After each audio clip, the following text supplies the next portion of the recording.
WhatsApp everybody, एक बार फिर से स्वागत है मेरे यूट्यूब चैनल के ऊपर। मेरा नाम है रोहित कुमार खन्ना। आज की इस वीडियो में हम बात करेंगे अल्प्राजोलाम टैबलेट के बारे में, जिसको आप एल्प्रेस के नाम से भी जानते हो। काफ़ी ज़्यादा पॉपुलर है मार्केट में ये। जब किसी को एंजाइटी हो जाती है, उसका ट्रीटमेंट करने के लिए, एंजाइटी डिसऑर्डर का ट्रीटमेंट करने के लिए अल्प्राजोलाम का इस्तेमाल करा जाता है। आज की इस वीडियो में हम इसी अल्प्राजोलाम के बारे में A to Z डिटेल में बात करेंगे। सो अल्प्राजोलाम एक बेंजोडाइज़ेपिन क्लास की मेडिसिन है। ये बेंजोडाइज़ेपिन क्लास की एंटी एंजाइटी मेडिसिन है एंड मेनली इसका इस्तेमाल करा जाता है एंजाइटी का ट्रीटमेंट करने के लिए। एंड साथ ही साथ इसमें एंटी एंजाइटी इफेक्ट तो है ही है, साथ ही साथ इसमें सेडेटिव एंड हिप्नोटिक इफेक्ट भी है। एंड मेजर चीज़ इसमें यह है कि ये एक प्रेस्क्रिप्शन बेस्ड ड्रग है। इसको जब भी इस्तेमाल करना चाहिए एक अच्छे डॉक्टर के अंडर करना चाहिए, एक अच्छे डॉक्टर की सलाह लेके इसका इस्तेमाल करना चाहिए। अगर हम इसकी स्ट्रेंथ की बात करें, कौन कौन सी स्ट्रेंथ इस टैबलेट की मार्केट में आती हैं, तो आपको 0.2 mg की टैबलेट मिल जाएगी, 0.5 mg की टैबलेट मिल जाएगी, 1 mg की टैबलेट मिल जाएगी, 1.25 mg की टैबलेट मिल जाएगी एंड 1.5 mg की टैबलेट मिल जाएगी। ये सारी की सारी स्ट्रेंथ आपको मार्केट में मिल जाएगी। एंड जो सबसे ज़्यादा पॉपुलर है, इसकी सबसे ज़्यादा यूज़ होती है, वो 0.25 mg वाली एंड 0.5 mg वाली टैबलेट है। एंड ये मेनली मार्केट में अनकोटेड टैबलेट आती है। अगर हम इसके कुछ पॉपुलर ब्रांड्स के बारे में बात करें तो आपको एल्प्रेक्स, जैसा मैंने आपको बताया कि एल्प्रेक्स नाम से ये काफ़ी ज़्यादा पॉपुलर है। इसके अलावा आपको रेस्टाइल मिल जाएगा। ये कुछ 2-3 ब्रांड आप मेरे पीछे देख सकते हैं। ये कुछ 2-3 ब्रांड हैं जो काफ़ी ज़्यादा पॉपुलर हैं।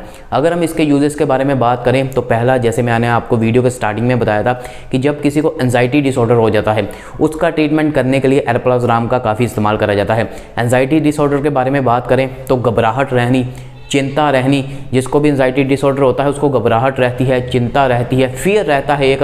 एंड फ्यूचर में होने वाले, अभी फ्यूचर के बारे में ही सोच के उसको बहुत ज़्यादा घबराहट रहती है। तो एंजाइटी डिसऑर्डर का ट्रीटमेंट करने के लिए अल्प्राजोलाम का इस्तेमाल करा जाता है।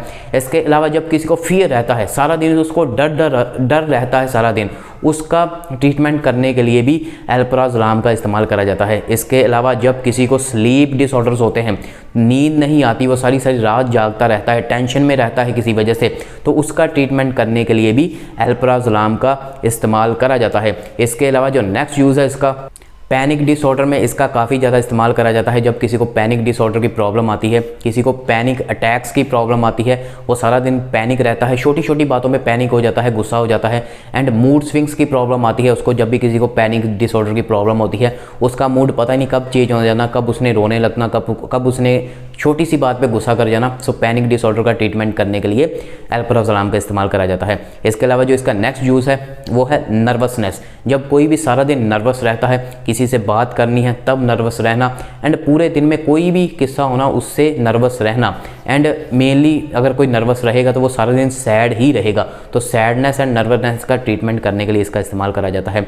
इसके अलावा जो इसका नेक्स्ट यूज़ है, अगर किसी को उसकी लाइफ में स्ट्रेस है एंड बहुत ज़्यादा स्ट्रेस ले रहा है, जिसकी वजह से उसकी हेल्थ को बहुत घातक इफेक्ट है उसकी हेल्थ के ऊपर आ रहे हैं, डेंजर इफेक्ट आ रहे हैं, तो उस स्ट्रेस को कम करने के लिए अल्प्राजोलाम का इस्तेमाल करा जाता है।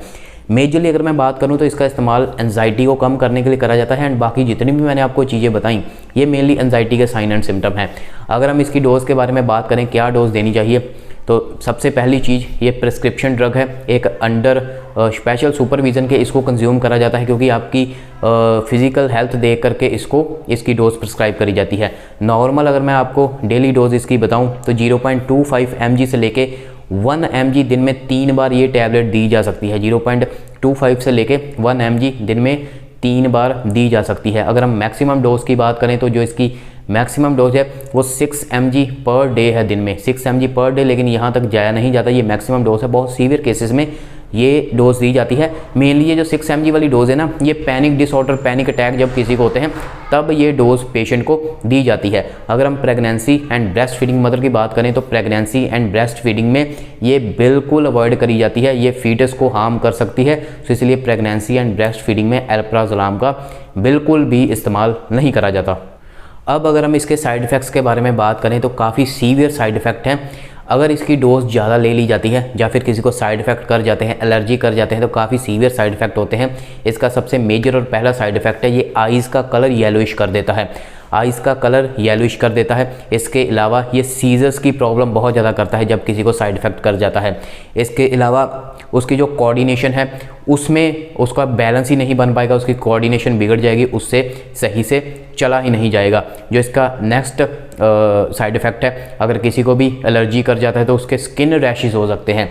इसके अलावा ड्राउजीनेस की बहुत ज़्यादा प्रॉब्लम आती है, डिजीनेस की बहुत ज़्यादा प्रॉब्लम आती है। ऐसा लगेगा कि अगर हाई डोज में ले लिया जाता है तो ऐसा लगेगा कि नशा करा हुआ है। इसके अलावा वीकनेस बहुत ज़्यादा हो जाएगी बॉडी में। इसके अलावा मेमोरी लॉस की भी प्रॉब्लम आ सकती है अगर इसको लगातार लंबे समय तक कंज्यूम करा जाता है बिना डॉक्टर की सलाह से हाई डोज में, तो मेमोरी लॉस की प्रॉब्लम आ जाती है।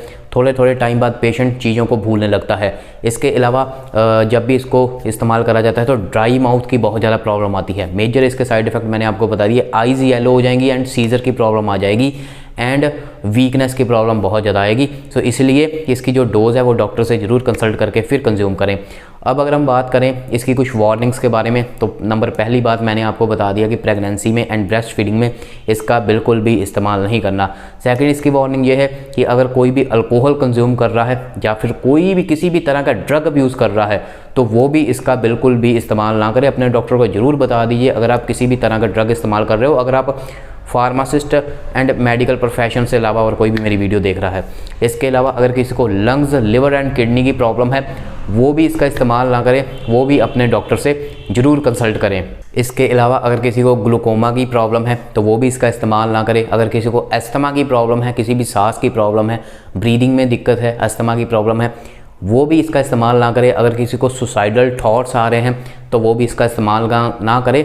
ये इसकी मेजर वार्निंग्स थी। अगर मैं आपको इसके प्राइस के बारे में थोड़ा सा अंदाज़ा दूँ, वैसे तो brand to brand price vary कर सकता है, लेकिन जो अल्प्रेक्स है 0.25 mg वाली, उसकी जो 15 टैबलेट है वो आपको 65 रुपीज़ के आसपास मार्केट में मिल जाएंगी। तो ये थी पूरी की पूरी वीडियो एल्प्राजोलाम को लेके। मेजरली इसका इस्तेमाल एंजाइटी डिसऑर्डर को ठीक करने के लिए करा जाता है। आई होप कि आपकी सारी क्वेरीज क्लियर हो गई होगी। अगर और कोई क्वेरी है कमेंट सेक्शन में आप मेरे से पूछ सकते हैं। ऐसी प्रैक्टिकल बेस्ड वीडियो मेरे चैनल के ऊपर मिलती रहेंगी। मेरे चैनल को सब्सक्राइब कीजिए। अगर आप medical pharma nursing related video देखना चाहते हैं, अपने मेडिकल फार्मा नर्सिंग रिलेटेड दोस्तों के साथ इस चैनल को शेयर कीजिए, उनको भी सब्सक्राइब करने के लिए बोलिए, बेल आइकन पर क्लिक कीजिए। आप मेरे को मेरे इंस्टाग्राम रोहित कुमार हेल्थ के ऊपर भी फॉलो कर सकते हो। Thank you so much.